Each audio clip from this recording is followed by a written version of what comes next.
Hello and welcome to Scaffold Anchor Tie Installation for Site Operatives training program. In this course, we'll look at the anchors used in scaffolding, how they work, and how to install and test them safely in accordance with manufacturer instructions and National Access and Scaffolding Confederation, NASC, Technical Guidance TG4, latest edition.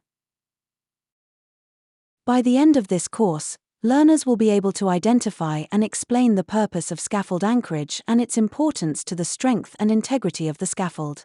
Identify different base materials and the correct, safe methods for fixing scaffold anchors.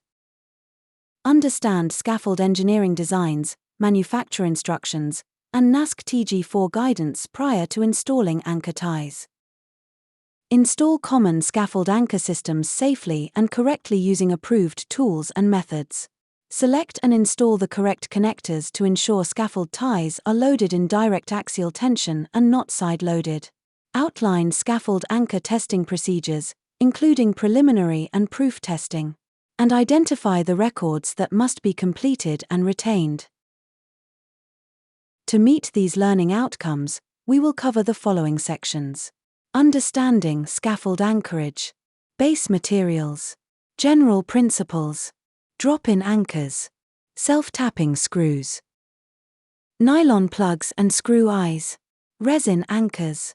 Connectors. Anchor testing overview. And anchor testing process.